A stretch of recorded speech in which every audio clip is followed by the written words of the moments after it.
Summer holidays vandachu, நம்ம GT Holidays vandachu. GT Holidays, South India's #1 travel brand. Jayalalithaa சோப்பன் powder going study அப்படின்னு போட்டாங்க. கணவன் மனைவி மாதிரி தான் வாழ்ந்துக்கிட்டு இருக்காங்க. ஃபோட்டோவெல்லாம் அவருக்கு குழந்தை இருந்ததாவெல்லாம் இருக்குது ஒரு தகவல் இருக்குது. உங்களுக்கு பேர் வேதாங்கிறது ஜெயலலிதாவோட அம்மா பேர்.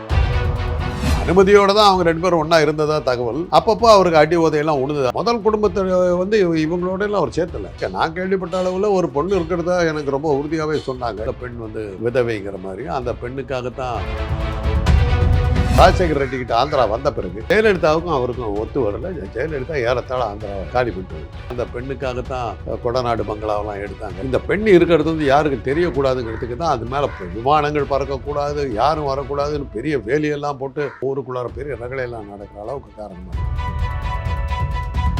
வேதாவுக்கு கல்யாணம் நடந்தது. ஜெயலலிதாவுடைய மருமகன் ரோடு ஆக்சிடென்ட்ல ஸ்பாட்லேயே இறந்து போயிட்டு ஒரு ஃபோட்டோவெல்லாம் போட்டு இவங்க தாங்கலாம் போட்டாங்க. இந்த செய்தியை வெளியிட்ட சுனில்ங்கிற ரிப்போர்ட்டரை கைது பண்ணுறதுக்கு ஜெயலலிதா எக்கச்சக்கமான இதெல்லாம் பண்ணிச்சு. அவங்களுக்கு ஒரு குழந்தை இருந்ததுக்கான ஆதாரங்கள் என்கிட்ட நிறைய இருக்குது. சோபன் பாபு அவர்களுக்கும் ஜெயலலிதாவுக்கும் இருந்த உறவு என்ன சார்? அது அவங்களே குமுதத்தில் எழுதியிருக்காங்களே. கடந்த இத்தனை வருடங்களாக நான் சோபன் பாபு கோயிங் ஸ்டடி அப்படின்னு போட்டாங்க. கணவன் மனைவி மாதிரி தான் வாழ்ந்துக்கிட்டு இருக்காங்க. ஃபோட்டோவெல்லாம் போட்டிருந்தாங்க.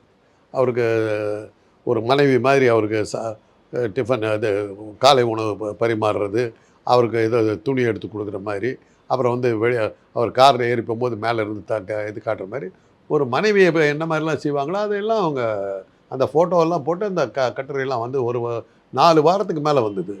அதுக்கப்புறம் என்னாச்சுன்னு தெரில, அந்த அந்த தொடரே நின்றுடுச்சு. அது எப்படி நின்றுச்சுங்கிறது அவங்களுக்கே தெரியும். எங்கேருந்தோ வந்தது, ஒரு குரல் வந்தது, அதுக்கப்புறம் அந்த தொடரை அப்படியே நின்று போச்சு.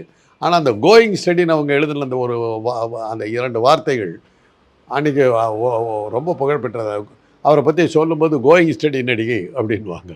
அந்த மாதிரி பேர் வாங்கினாங்க. அதன் மூலமாக அவருக்கு குழந்தை இருந்ததாவெல்லாம் இருக்குது ஒரு தகவல் இருக்குது. ஒரு பெண் இருந்ததாகவும் அந்த பெண் வந்து விதவைங்கிற மாதிரி, அந்த பெண்ணுக்காகத்தான் கொடநாடு பங்களாவெல்லாம் எடுத்தாங்க, வாழ்ந்தாங்கங்கிற மாதிரிலாம் தகவல் உண்டு. அதற்கு பின்னாடி அவங்களுடைய உறவு எப்படி எதனால ஸ்டாப் பண்ணாங்க அந்த உறவு? ஒரு சின்ன தகவல் என்னன்னா, பண விஷயத்தில் ஏதோ தப்பு நடந்ததா. இது 2 பேரும் சேர்ந்து ஒரு பணத்தை ஏதோ இடத்துல வச்சுருந்ததாகவும் அதை ஜெயலலிதாவுக்கு தெரியாமல் அவர் எடுத்துக்கிட்டு போயிட்டதாகவும் ஒரு தகவல் ஒன்று உண்டு.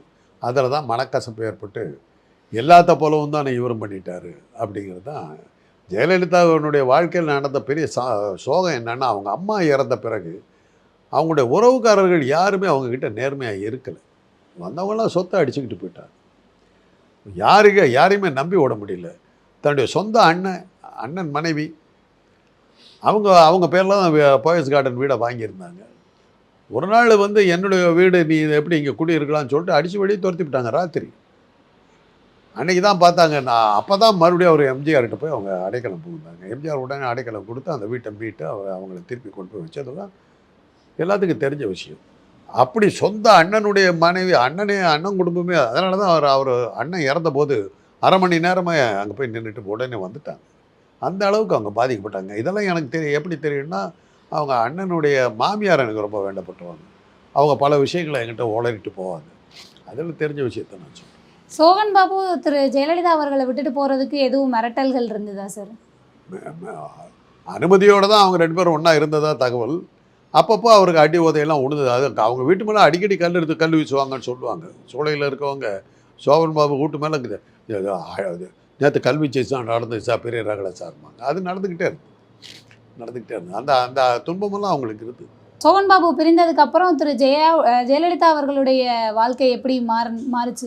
அந்த நேரத்தில் தான் சசிகலா குரூப்பெல்லாம் அவ்வளோ வந்து அந்த நேரம் அவங்க வந்து யாருமே இல்லாமல் பார்த்துக்கிறதுக்கு கூட ஒருத்தரும் இல்லைங்கிற நேரத்தில் தான் எம்ஜிஆராக பார்த்து நடராஜன் வந்து அந்த சொத்துக்கு அவங்க வீட்டு நிர்வாகத்தை பார்த்துக்கிறதுக்கும் வீட்டுக்குள்ளார தேவையான விஷயங்கள்லாம் இருந்து ஒரு தோழி மாதிரி இருந்து பார்த்துக்கிறதுக்கு சசிகலாவையும் அவர் தான் கொண்டு விட்டார். எம்ஜிஆர் கொண்டு விட்டார் தான். அவங்க லாயலாக இருந்தாங்க. அந்த காரணத்தினால தான் சசிகலா மேலே அவங்களுக்கு ஜெயலலிதாவுக்கு அவ்வளோ பிரியமும் பாசம் இருந்தது காரணம். அத்தனை சொந்தங்களும் தன்னை வந்து காலவாரி விட்டு துரோகம் பண்ண இடத்துல இவங்க நேர்மையாக நடந்துக்கிட்டாங்கிற காரணத்தினால தான் சசிகலா கிட்ட அவங்க அவ்வளோ பாசமாக இருந்தாங்க. கிழிச்ச கோட்டை தாண்டாமல் இருந்தாங்க. சமீப காலகட்டத்தில் வந்து சோபன் பாபு மற்றும் ஜெயலலிதா இருவருக்கும் பிறந்த மகள் நான் அப்படின்னு சொல்லி பிரேமான்னு ஒருத்தவங்க வந்து இது பண்ணிட்டு இருந்தாங்க. அது என்ன சார்? அது என்ன சர்ச்சை? நிறைய பேர் அந்த மாதிரி கிளைம் பண்ணுறாங்க. நான் கேள்விப்பட்ட அளவில் ஒரு பொண்ணு இருக்கிறதா எனக்கு ரொம்ப உறுதியாகவே சொன்னாங்க. ஏன்னா நான் ஒரு பொறியியல் கல்லூரியில் வேலை பார்க்குறேன். சென்ட் பீட்டர்ஸ் இன்ஜினியரிங் காலேஜில் வேலை பார்த்துட்ருக்கேன். அந்த கல்லூரியுடைய தலைமை பொறுப்பில் இருந்த ஒருத்தர் வந்து நான் அவரெல்லாம் ஒன்றா காரில் போவோம். இங்கே அடையாறுலேருந்து அண்ணனூர் வரலும் ட்ராவல் பண்ணுவோம். அவர் ஒரு தடவை ஒரு 4 நாள் காலேஜுக்கு வரல. நான் 5ஆவது நாள் வந்தபோது, என்ன சார் 4 நாளாக காணான்னு, என்னுடைய சிஸ்டர் சன்னு ரோடு ஆக்சிடெண்ட்டில் இறந்து போயிட்டான்னார்.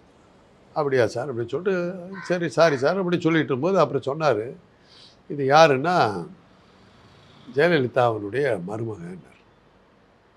நான் தான் அத்தை பையன் அந்த மாதிரி நினச்சிக்கிட்டு, அப்படியா சார் இல்லைங்க அவன் மகளை கட்டிக்கிட்டவன். என்ன சார் சொல்கிறீங்க? அந்த சாலை ஹைதராபாத்தில் நடந்த அந்த சாலை விபத்தில் சசிகலாவுடைய ஒன்று விட்ட சகோதரர் மாரிமுத்துங்கிறவரும் இவரும் ரோடு ஆக்சிடெண்ட்டில் ஸ்பாட்லேயே இறந்து போயிட்டாங்க. அதனால் நான் போயிருந்தேன்னாரு. அவ்வளோதான் எங்களுக்கு தெரியும்.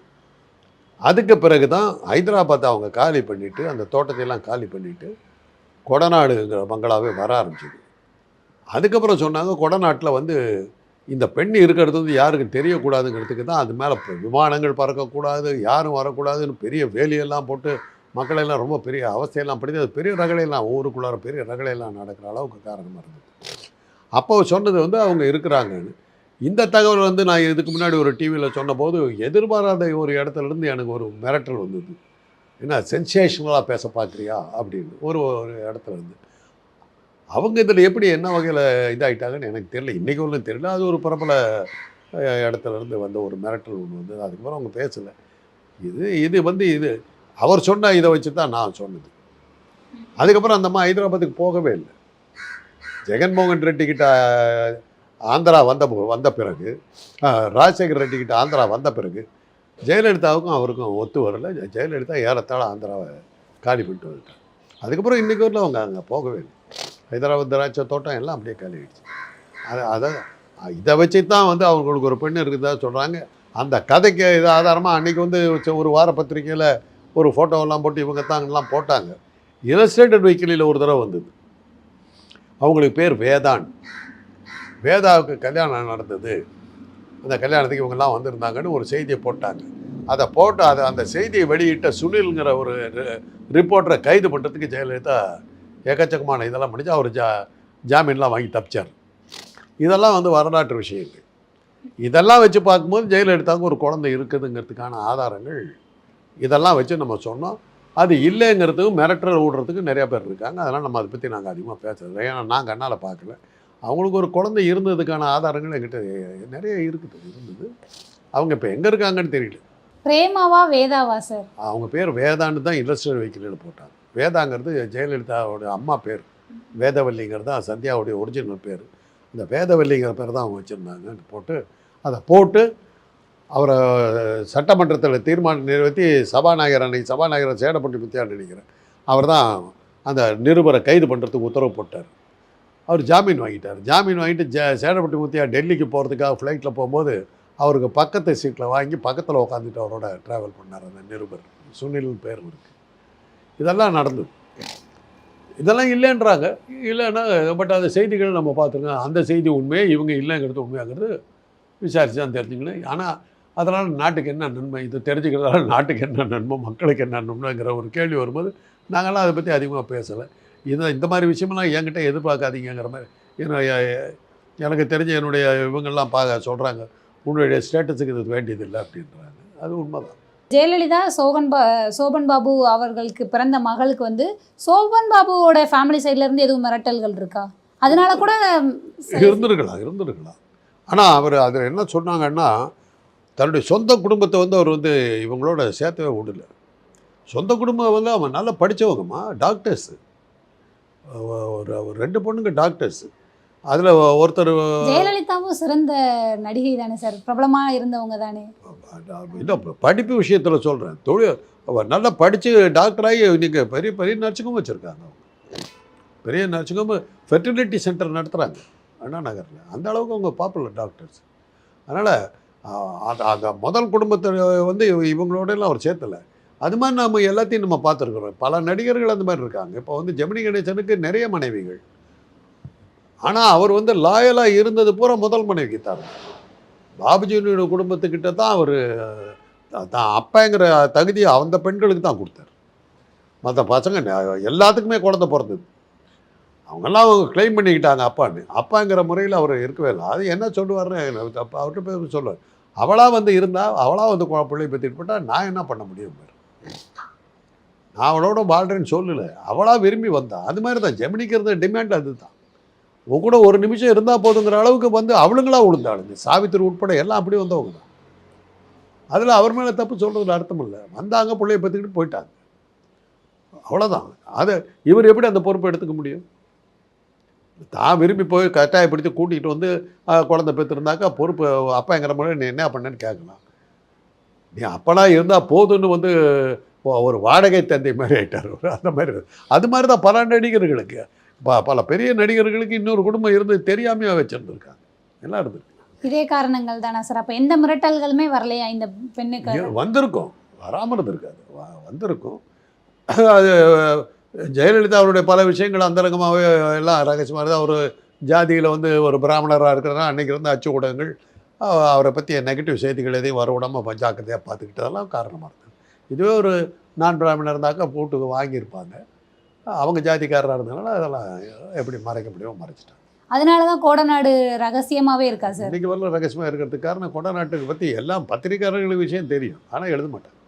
ஏன்னா அவங்க ஜாதி, தன்னுடைய ஜாதியை காப்பாற்றுறது தான் ஜாக்கிரதையாக.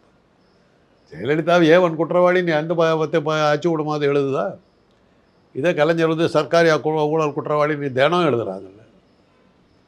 ஏன்னா நான் பிராமின்.